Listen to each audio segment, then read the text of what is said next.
Hello guys, welcome back to my YouTube channel the influencer 2.0. And ఈరోజు వచ్చేసి మన తెలంగాణ రాష్ట్రం మంచిర్యాల జిల్లా మందమరిలో ఉన్న కామాఖ్య మందిరానికి అయితే వచ్చినాం. ఇక్కడికి ఎందుకు వచ్చినామంటే ఇక్కడ ఉన్న గురువు గారు అయితే చాలా తెలుసు వాళ్ళకి కామాఖ్య దేవి గురించి.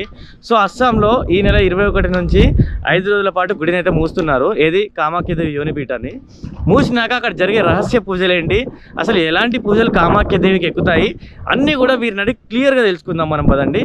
సో వీడియోని అయితే స్కిప్ చేయకుండా చూడండి. అండ్ మన వీడియోని ఎవరైనా ఇప్పుడే చూస్తున్నట్లయితే వెంటనే సబ్స్క్రైబ్ చేయడం మాత్రం మర్చిపోకండి. అండ్ కనబడుతున్న బెల్ ఐకాన్ కూడా ట్యాప్ చేసి. అందరికీ నమస్కారం. అండ్ కామాఖ్య దేవి ఈ కామాఖ్య దేవి మీద చాలామందికి అయితే చాలా ప్రశ్నలు ఉన్నాయి. సో అలాంటి ప్రశ్నలన్నీ కూడా మన మంచిర్యాల జిల్లా తెలంగాణ రాష్ట్రం మంచిర్యాల జిల్లా మందమరిలో ఉన్న కామాఖ్య మందిరానికి అయితే ఈరోజు వచ్చాము. సో ఇక్కడ ఉన్న గురువు గారు సతీషయ్య గారితో అయితే మనం ఉన్నాము. సో గురువు గారిని అడిగి అన్ని సందేహాలు కూడా ఇక్కడ సమాధానాలు అయితే తెలుసుకునే ప్రయత్నం చేయబోతున్నాను. సో అందరూ వీడియోని స్కిప్ చేయకుండా చూడండి. గురువు గారు నమస్కారం. జై మా కామాఖ్య. జై మా కామాఖ్య. అయితే అసలు ఈ కామాఖ్య ఏంటి? అసలు కామాఖ్య దేవి ఈ గుళ్ళు ఉండడం చాలా అరుదుగా ఉంటాయి ఆలయాలు. సో అసలు ఈ ఆలయం ఇక్కడికి ఎలా వచ్చింది, అసలు ఈ కామాఖ్య దేవి ఫస్ట్ అక్కడి నుంచి?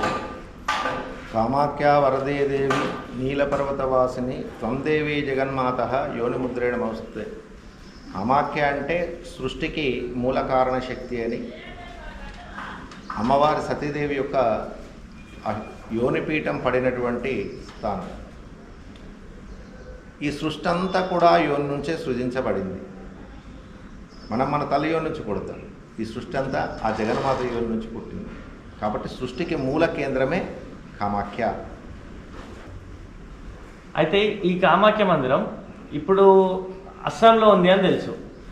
మళ్ళా నేను విన్నది ఏంటంటే ఇంకెక్కడ లేవు. మళ్ళీ ఇక్కడ ఎలా దర్శనం ఇచ్చింది కామాఖ్య మందిరం? ఆ జగన్మాత ఇచ్ఛాశక్తి, క్రియాశక్తి, జ్ఞానశక్తి. ఆమె ఇచ్ఛ పురాతన కాలంలో ఏదో ఒక కాలంలో ఇక్కడ ఉపాసకులు ఉండి అమ్మవారిని ఉపాసించి ఇక్కడ దేవాలయం అమ్మవారే నిర్మించుకున్నట్టుగా ప్రతీతి. అంటే పూర్వకాలంలో ఇక్కడ కామాఖ్య మందిరం ఉంది అంటారు. దానికి నిదర్శనాలు మీకు ఇంతకు పూర్వంలో ఇంటర్వ్యూలో చెప్పాం. అవును.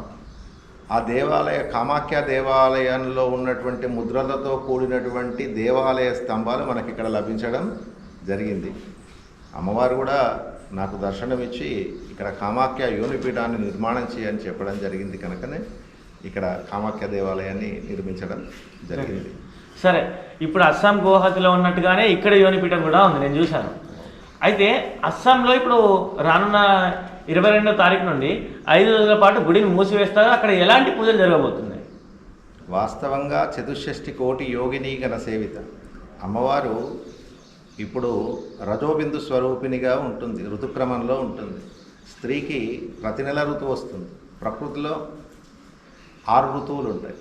అమ్మ సంవత్సరానికి ఒకసారి ఋతుక్రమాన్ని కామాఖ్య పీఠంలో ఆరంభిస్తూ ఉంటుంది. ఆ ఋతుక్రమం ఆరంభమైనటువంటి పర్వదినాలే పంచపర్వదినాలుగా ఆచరిస్తారు. వాస్తవంగా ఋతుక్రమం ప్రారంభమైనటువంటి రోజు నుండి దేవాలయం మూసేస్తారు. మరి ఇప్పుడు అమ్మకి ప్రతిరోజు పూజలు లేనిదే అమ్మని అట్లా ఉంచొద్దు, పూజలు లేకుండా అమ్మని ఉంచొద్దు. ఈ 5 రోజుల క్రమంలో ఎవరు పూజిస్తారు అమ్మని? వాస్తవంగా అమ్మవారిని ఎవరు పూజ చేస్తారంటే 64 కోటి యోగిని గణ సేవిత. చాలామంది భ్రమలో ఉంటారు. అట్లా అమ్మను శ్రీచక్రం పెట్టుకున్నాం, మరి అమ్మవారిని ఫోటో పెట్టుకున్నాం, ఎవరు పూజ చేస్తారు అంటే నువ్వు పూజ చేస్తే నీకు పుణ్యం వస్తుంది. కానీ ఈ 5 పంచపర్వదినాలలో 3 రోజులు మటుకు 64 కోట్ల యోగిని దేవతలు సూక్ష్మ రూపంలో అమ్మవారి యోనిని పూజిస్తారు. చాలామంది ఋతుక్రమాన్ని ఏదో వేరే భావనతో చూస్తారు. కానీ దేవతలే అమ్మ ఋతువైనటువంటి సమయంలో అమ్మని పూజించి ఆ శక్తిని వాళ్ళు పొందుతూ ఉంటారు. కాబట్టి ఈ 5 రోజులు కామాఖ్యలో అస్సాంలో సాధకులు, హిమాలయాలలో ఉన్న నాగ సాధువులు కానీ, అఘోరీలు కానీ, శాక్తేయులు కానీ, శైవులు కానీ ఇత్యాది భారతదేశంలో ఉన్న సాధకులే కాకుండా విశ్వవ్యాప్తమైన ప్రపంచంలో ఉన్నటువంటి అనేక మంది కపాలికులు కానీ, కాళీ ఉపాసకులు కానీ, దశమహాద్యోపాసకులు కానీ అందరు అక్కడ చేరి ఈ 3 రోజులు అమ్మవారి దేవాలయం చుట్టూ రాత్రి పవళ్ళు కూడా కూర్చొని మంత్రజపం అనుష్ఠానం చేస్తూ ఉంటారు. అయితే ఈ 5 రోజులు మాత్రం తలుపులు మూసే ఉంటాయి. 3 రోజులు మూసుంటాయి. 4వ రోజు దేవాలయం చుట్టూ మహిష బలులిచ్చి దేవాలయాన్ని సంప్రోక్షణ చేసి తెరుస్తారు. ఇప్పుడు అదే కామాఖ్య దేవాలయం మన తెలంగాణ రాష్ట్రం మంచిర్యాల జిల్లా మన్నవరంలో మీరు నిర్మించారు. మరి అస్సాంలో జరిగినట్టే ఇక్కడ కూడా అలాంటి కార్యక్రమాలు జరగబోతున్నాయా? వాస్తవంగా కూడా ఈ పంచపర్వదినాలను మేము కూడా ఆచరిస్తూ ఉన్నాం. 21 రాత్రి అమ్మవారికి విశేష పూజా కైంకర్యాలను జరిపి దేవాలయాన్ని మూస్తూ 3వ రోజు దేవాలయాన్ని తెరుస్తాం. 5 రోజుల పాటు విశేష కార్యక్రమాలు కామాఖ్యాదేవికి జరుగుతాయి. ఇక్కడ కామాఖ్యలో ఏ విధంగా జరిగిందో ఇక్కడ కూడా అదే విధంగా పూజా కార్యక్రమాలు ఉంటాయి. మరి అక్కడ చేసిన బలులే ఇక్కడ కూడా చేయబోతున్నారా మీరు? వాస్తవంగా కూడా బలిప్రియాయై నమః అక్కడ అమ్మవారి ఆ రూపంలో ఉంది. ఇక్కడ మేము శాంత రూపంలో ప్రదర్శించాం కాబట్టి ఇక్కడ బలులు ఇస్తాం. కానీ కూష్మాండ బలి అంటే బూడిద గుమ్మడికాయలు బలి ఇవ్వడం జరుగుతుంది. సో అక్కడ నెత్తుడితో అయ్యే బలి ఇక్కడ బూడిద గుమ్మడికాయలతోనే అంతం చేస్తున్నారు. అవును. సో ఇంకా ఎలాంటి కార్యక్రమాలు ఈ ఆలయంలో చేయబోతున్నారు మీరు? వాస్తవంగా కూడా శాక్తేయ సాంప్రదాయ దేవాలయాలు చాలా అరుదు. కామాఖ్య అస్సాంలో దేవీపురము అని మనకు ఆంధ్రప్రదేశ్లో, మన తెలంగాణలో పూర్ణ శాక్తేయ సాంప్రదాయంతో కౌళ సాంప్రదాయంతో కూడినటువంటి దేవాలయం మన తెలంగాణ రాష్ట్రం మంచిర్యాల జిల్లా మందమరిలో ఉంది. ఈ దేవాలయంలో పూర్తి శాక్తేయ ఆగమ ప్రకారంగానే పూజా కైంకర్యాలు అమ్మవారికి నిర్వహించడం జరుగుతుంది. ఈ ఆలయంలో నేను ప్రతి పౌర్ణమికి అమావాస్యకి నేను కూడా వస్తున్నాను. ఈ రకంగా అంటే మీరు చేస్తున్న పూజలు, ఇలాంటి పూజలు నేను ఇంతవరకు ఇక్కడ దగ్గరున్న దేవాలయాల్లో ఎక్కడ కూడా చూడలేదు. అసలు ఇలాంటి పూజలు ఎలాంటి పూజలు అనుకోవాలి, అసలు ఇప్పుడు ఎందుకు ఇవి బహిర్గతం అవుతున్నాయి? వాస్తవంగా కూడా శాక్తేయ సాంప్రదాయం అంతా కూడా పూర్వకాలంలో ఉండేది. దాన్ని ఆచరించాలి అంటే మానవులకు కొద్దిగా కష్టతరమైందేమో ఆ కాలంలో. కనుక వాళ్ళు ఏం చేశారంటే దాన్ని మరుగుపరిచారు. మళ్ళీ మా గురువు అమృతానందనాథ సరస్వతి అమ్మవారు ఎంచుకున్న తన్ని సృజించుకుంది ఆ ప్రాంతంలో. ఆయన ద్వారా మళ్ళీ మాలాంటి అనేక మంది శిష్యులను నిర్మాణం చేసి ఈ విద్యను వెలుగులోకి తెచ్చారు. కనుక ఈ శాక్తేయ సాంప్రదాయ విధానాల చేత చేసే పూజలు కొంత ఆలస్యం పడుతుంది, సమయం పడుతూ ఉంటుంది, శ్రద్ధగా చేయాల్సి ఉంటుంది.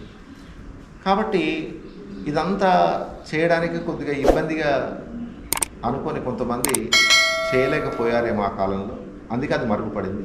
సో ఇప్పుడు వారు చేయలేనివి మీరు మళ్ళీ చేసి చూపిస్తున్నారు. వాస్తవంగా కూడా శాక్తేయ ఆగమ ప్రమాణాల చేత పూజ చేయాలి అంటే ఒక వారాహి పూజ అనుకుంది. వాస్తవంగా తాంత్రిక విధానంతో చేస్తే అమ్మవారు మంత్రం అంటే నోటితో చెప్పేది, అక్షరాలతో కూడి ఉంటుంది. చాలామందికి తాంత్రికం అనేసరికి ఏదో ఒక భయాన్ని ఉత్పన్నం చేశారు ప్రజలు. తంత్రము అంటే శరీరంతో భగవంతుణ్ణి మనస్సు లయం చేసి చేసేదే తంత్రము. మన మనస్సును శరీరాన్ని లయపరిచి క్రియ చేయడం తంత్రం అంటే, తనువుతో చేసే తంత్రం. చాలామంది తంత్రం అనగానే ఏదో భయం, అట్లాంటి దాన్ని క్రియేటివ్ చేశారు ప్రజలు. వాస్తవంగా తాంత్రికంగా చేసే పూజ వల్ల మనస్సు భగవంతునికి దగ్గర. కాబట్టి తాంత్రిక విధానంతో చేస్తారు. అందుకే ఆగమాలన్నీ కూడా తంత్రాలే. కానీ 64 ఆగమాలు చెప్పబడ్డాయి. ఆ పరమేశ్వరుడు ఊర్ధ్వ ఆమ్నాయ తంత్రంలో జ్ఞానార్ణవ తంత్రం నుండి కౌళతంత్రం వచ్చింది. ఈ కుల సాంప్రదాయం అంటే అర్థం ఏంటిది? కులము అంటే శరీరము, కుండలిని అని. అందుకే లలిత సహస్రనామంలో కులకుండ లయ కౌల మార్గ తత్పర సేవిత. అమ్మవారిని సేవించాలంటే కౌల మార్గమే మార్గం అని మనకు లలిత శాస్త్రనామం చెప్తుంది. ఆ కౌల సాంప్రదాయంతో ఇక్కడ కౌలాగమం ద్వారా ఈ యొక్క దత్త పరంపరలో పరశురామ కల్పసూత్ర ఆధారంగా మా గురువుగారు ఈ విద్యనంతా కూడా వెలుగులోకి తెచ్చారు. మీరు నేర్చుకున్నప్పుడు మీలాంటి శిష్యులు ఎంతమంది ఉన్నారు మీకు? దరిదాపు విశ్వవ్యాప్తంలో మా గురువుగారికి లక్షల మంది ఉన్నారు, చాలామంది ఉన్నారు, మహత్తరమైనటువంటి సాధకులు ఉన్నారు. కానీ ఈ విద్య అంతా కూడా రహస్యము అని ఎందుకు చెప్పారు? లలిత సహస్రనామంలో కూడా చివరికి రహస్యము అని చెప్పబడుతుంది హయగ్రీవుల ద్వారా. రహస్యము అంటే తెలుసుకొనదగినది. చాలామంది ఏమంటారంటే బయట ఇది రహస్యంగా చేయాలి, ఎవరికి తెలవకుండా చేయాలి, ఎవరికి కనబడకుండా చేయాలి అనేటటువంటి అపోహ ఉంది. కానీ వాస్తవంగా అది కాదు అక్కడ చెప్పబడ్డది. నీ స్థాయిని బట్టి నువ్వు తెలుసుకుంటూ ముందుకు వెళ్ళి ఆ రహస్యాన్ని తెలుసుకో అని చెప్పింది శాస్త్రం. కాబట్టి శాస్త్రం చెప్పింది ఒకటైతే బయట ఉన్నటువంటి మూఢాచారం మరొకటి. కాబట్టి ఈ యొక్క శాక్తీయ సాంప్రదాయం అంతా కూడా మరుగుపడింది.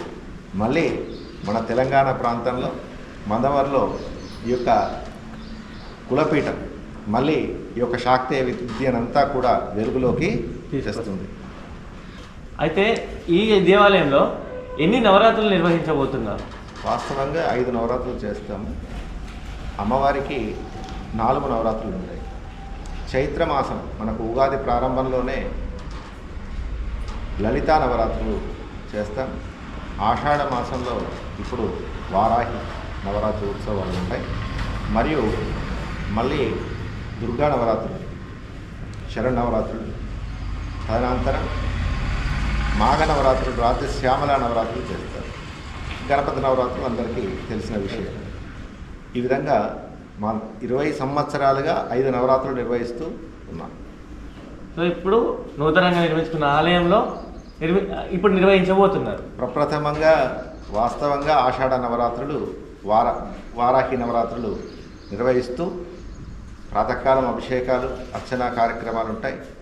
తిరిగి సాయంకాల గోధూలికా ముహూర్తం నుండి అమ్మవారికి రాత్రికి దేవత ఈ తల్లి కాబట్టి ప్రొద్దంతా శయనించి ఉంటుంది కాబట్టి అమ్మవారికి అభిషేకం ప్రొద్దున, సాయంకాలము తాంత్రిక విధానంతో యంత్రపూజ మరియు హవనం, యజ్ఞం, అమ్మవారి యొక్క మూలమంత్ర యజ్ఞాలు జరుగుతాయి. భక్తులందరికీ కూడా ఆహ్వానం పలుకుతున్నాం. వాస్తవంగా వారాహి అంటే, రాజ్యశ్యామల అంటే, లలిత అంటే ఈ సృష్టికి కార్యకారణ శక్తులు. వీళ్ళంతా కూడా సమస్త దేవకోటి లేనప్పుడు ఈ తల్లులు ఉన్నారు. ఈ తల్లుల యొక్క దివ్యశక్తే సమస్త దేవకోటిని నడుపుతూ ఉంటుంది. అందుకే వీరిని ఇచ్ఛాశక్తి, జ్ఞానశక్తి, క్రియాశక్తిగా కొలుస్తారు. వారాహి అంటే క్రియాశక్తి. ఈ సృష్టి అంతా నడుస్తుంది, పాడి పంటలు పండుతున్నాయి, వర్షం పడుతుంది, సమస్త సూర్యం ఉదయిస్తున్నాడు, చంద్రుడు రాత్రికాలాన్ని పరిపాలిస్తున్నాడంటే అది ఆ వారాహి తల్లి యొక్క దయ. సో గొప్పగా మనకైతే చాలా సమాధానాలు దొరికాయి. నిజంగా చాలా సంతోషంగా ఉంది గురుగారు. నమస్కారం. శ్రీ మాత్రే నమః. జై మా కామాఖ్య. జై మా కామాఖ్య.